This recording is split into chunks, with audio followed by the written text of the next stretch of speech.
Hey guys, welcome to another episode of Wave. In this episode, we'll look at what has happened to Luna in the last 1 week. I've been getting a lot of questions from folks asking if they should buy Luna because it's so cheap right now. Is it a good time to get in and so on?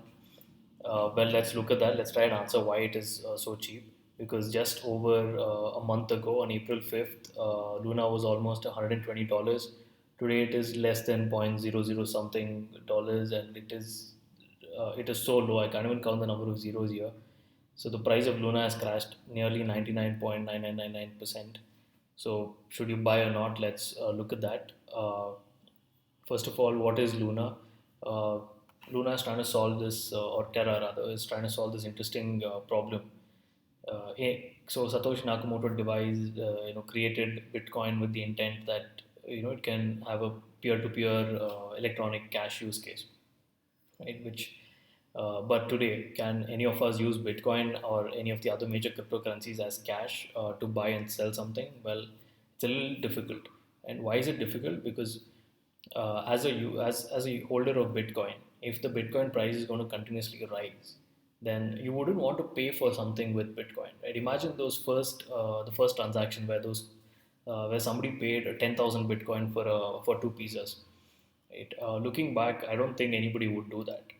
Although that was necessary in the journey of Bitcoin, but that is the problem today, right? You wouldn't want to do it, and as a seller, you wouldn't want to receive something in Bitcoin as well, right? Because in case of a down market, right, in case of bear market where the price of Bitcoin is crashing, then if you're trying to sell something which is $100 in terms of any in Bitcoin equivalent, and by the time you receive it and sell it off, maybe Bitcoin prices come down to 95, uh, you already lost 5%. So both as a buyer and a seller, there are some problems, and you wouldn't want to do that. So to solve this problem, Terra came up with this innovative idea. Not just Terra, there are several stable coins. Some are centralized, some are decentralized. But Terra came up with this idea that they wanted to have an algorithmic stable coin, which is not backed by hard assets like USDT supposedly has dollars or cash equivalents for every USDT out there, right? So Terra wanted to do it a little different, so they created a stable coin called UST. So their stable coin actually is beyond UST as well. There is a stable coin for Korean won and for several other currencies as well, but we'll just reference UST in this video. So they created the stable coin called UST, and the Luna was the other half of that the other side of the story. Right? How does this Terra Luna relationship work? I found a great video on the Terra website, and I think that video justifies or explains this very easily. Let's just look at that video, and then we'll try and do some calculations around this to figure out what went This wrong. is 1 Terra US dollar, or UST for short. It's a currency built on Terra's blockchain. The price of 1 UST is determined by how many people want it, and by how much UST is available. Let's imagine the entire Terra economy as a pool. The size of the pool is determined by the total supply of UST. If more people want UST, the tide rises, and if less people want UST, the tide falls. The height of the pool represents the value of each UST.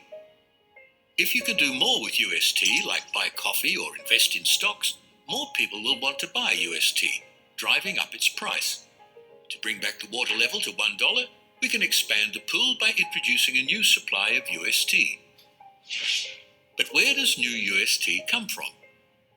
At Terra, we've designed a machine that swaps $1 worth of Luna to 1 UST.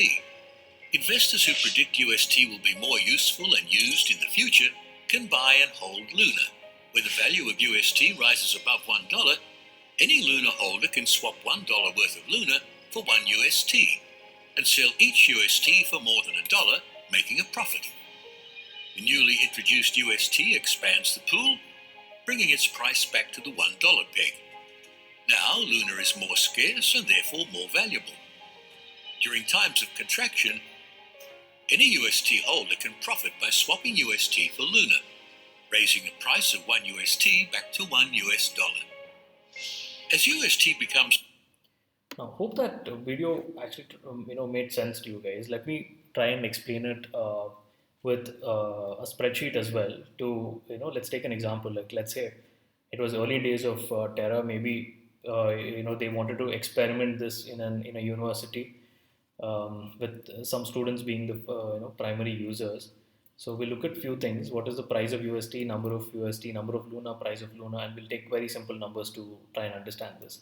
So imagine on day zero, UST obviously has to be at $1. It cannot move away from that. The whole idea is to make sure it is at $1.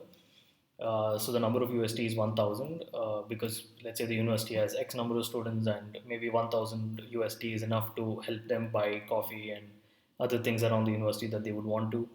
Number of Luna will keep it at 1000, so price per Luna is again 1. So the market cap of this economy of Terra is sort of around 1000 US dollars. Right now, let's say as more and more students started using it, there's an increase in demand for UST, right? So more students start using it. There's only 1000 UST, so now people are willing to pay $1.1 for a UST, right? However, the algorithm cannot allow that to happen. So now, because the market has sort of expanded, you need to contract it back. So not the market, we need to bring down the price from 1.1 to 1 again. But for you to do that, you need to increase the number of UST because there are more students who want to use UST.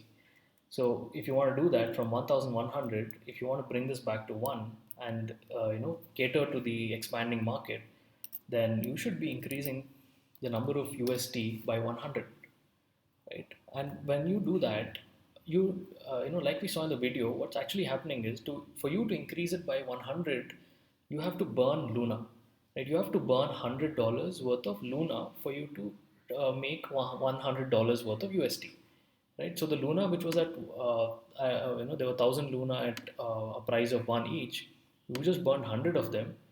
So the supply of Luna just reduced to 900. The price of Luna, however, went up, right? Because Luna is more scarce now.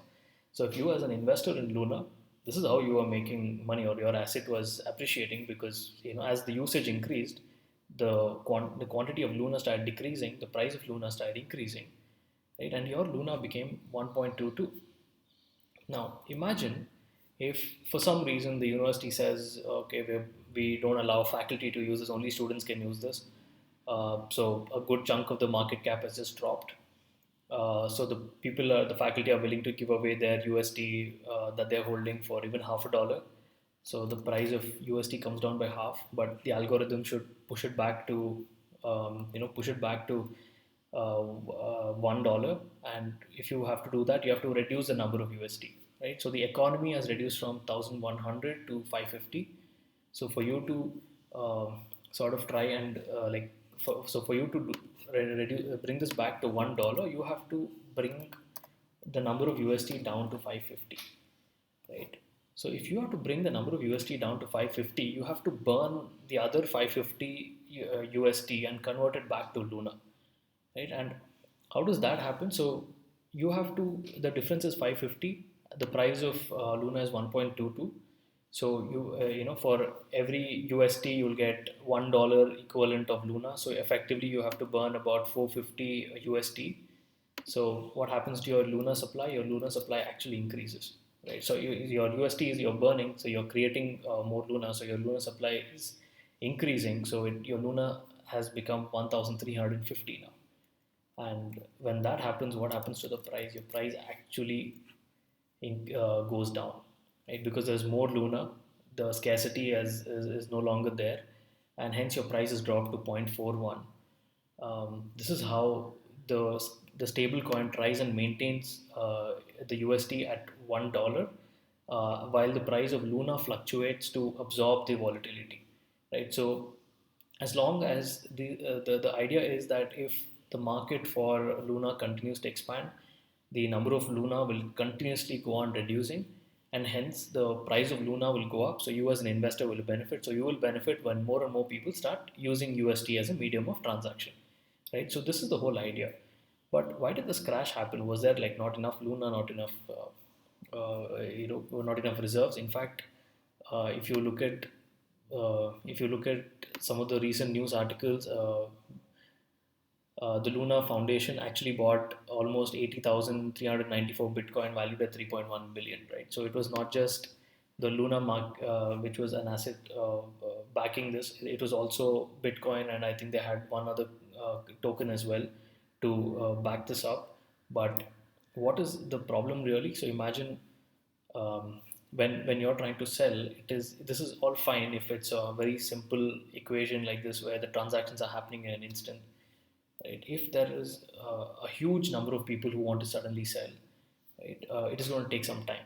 And if you're going to take time to try and sell, and if someone else who's willing to pay you, like instead of $1, he says, okay, I'll stand in the line for you, I'll take it, like but I'll only give you zero point 0.9, I'll take the the zero point 0.1 for, as a commission or sorts, you will be willing to do that and run away. Right? That's sort of what I guess happened, and the market cap of Luna itself crashed, and the number of people who wanted to exit from UST weren't able to. So that was still a slow process, and hence this whole fiasco in the last 1 week. In fact, another problem that happened was, which even Do Kwon, the founder of Luna, mentions, is the Bitcoin reserve system that they had. They were hoping that it would be the automatic algorithm connection to get this whole system working, to sell Bitcoin if required, would be live, but that did not happen. This was not yet live, so they have to, I guess, manually do it. So that was a big blow to all this. Now, what is going to happen? Will Terra sort of come back? Will it? If we look at the market cap, Terra has, I think, even today, if we just go to CoinGecko, check out the market cap, there is still almost uh, 1.1 billion, I guess, of market cap today in term for Terra. The price is reduced so much. Now, will this ever come back? Let's try and see this. Right, I think for any token, or any project, what you should always ask is somebody using it? Right? There might be traders, there might be people who are trying to game the system, but are there genuine users? Right? So all these ups and downs can happen because the market is so small, and even very large players can play around with it, or any external event can cause a huge downturn in the market. But at the end of the day, does somebody want to use this? Right? So we know that Luna is being used by the Terra Luna ecosystem is being used by a number of projects, right? And day-to-day transactions. So there are apps like Chai, for instance, where they claim to have more than 2 million users in South Korea who are using this for payments. So you can even verify it. So I actually checked on Chai's App Store listing. They do have more than 1 million users on this. They also have a iOS app, so I guess they probably have way more than 2 million. So there are at least 2 million people in just one app who are using it, right? Then there is an anchor protocol, right, where still a lot of money is still being locked in, right? If you look at the deposits, it is still well over $1.7 billion, although it has crashed significantly.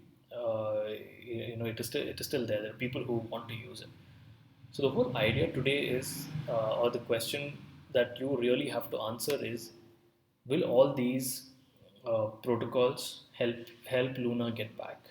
Right? Will they, try? Will these users who are actually using it want to use it so badly that the market, though it might contract and fall, will it help it come back? Right? That is where I think everything rests at today. Do Kwon does have some plan to bring all this back. We're not sure how well that will work or not. But the whole, I personally feel that it all rests on whether the end users want to use this or not. Else, it's end game for Luna, because several exchanges have started taking off Luna from the exchange itself. And the prices dropped so much, it's almost like Shiba Inu or one of these meme coin prices. So it's very uncertain right now. But as an investor, it would be bad if you're a beginner, especially bad to enter right now. I'm personally not going to buy this right now. I want to see what happens in the next few days. How will the peg come back? Will it come back to $1? and only after that try and make a decision on whether to invest in this or not. I hope this video gave you some idea of what is Luna, why did it crash, and why it might not be really a great idea to buy right now, because there are millions of tokens of Luna that is currently minted, and hence the price is so low. Right. So hope this helped. Like and subscribe for more great videos. You can join our Telegram group as well. So we want to get some conversation started there. You can also follow our website www.wave33.club, where we have baskets of cryptos which are well researched. There are in very simple sentences we try and explain to you what these tokens are doing and why it has a potential. So do check that out in case you want to invest in any of them. Thank you so much.